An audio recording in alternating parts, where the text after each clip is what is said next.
Heureusement, la présentation de l'activité de Jésus par l'évangile de Jean est comme toujours plus proche de la vérité chronologique.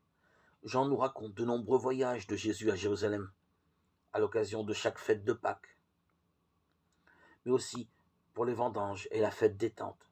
Jésus a souvent enseigné dans le temple. Il connaît des amis à Jérusalem, parmi les notables Lazare de Béthanie, Nicodème qui vint un soir le voir de nuit par peur du qu'en dira-t-on. Cependant, cette année, pour la Pâque de l'an 30, n'est pas semblable aux autres. Les disciples en sentent la solennité. Jésus prit résolument le chemin de Jérusalem, dit l'évangéliste Luc 9, verset 51. Marc dramatise encore davantage. Ils étaient en route montant à Jérusalem et Jésus marchait devant eux. Les disciples étaient dans la stupeur et ceux qui suivaient étaient effrayés. Marc 10, 32.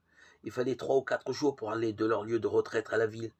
Venant du Golan, le Christ prit certainement cette dernière fois le chemin du Jourdain.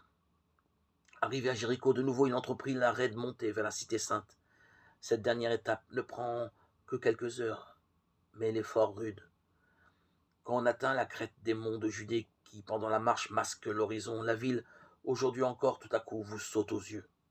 Entourée de ses remparts, elle offre au regard des pèlerins l'esplanade du temple, de l'autre côté de la vallée du Chédron. On imagine Jésus arriver en ce point, se taisant longuement et contemplant la cité. Puis, il laisse échapper cette plainte bouleversante.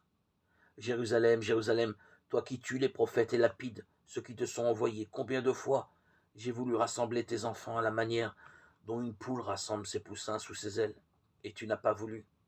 Matthieu 23, verset 37. Avec les siens, il se retire ensuite à Béthanie, dans la maison de Lazare, où Marthe et Marie l'attendaient. C'est la 3e fois qu'il se rend à Jérusalem pour la Pâque. Il y arrive 6 jours avant la fête, Jean 12, 1.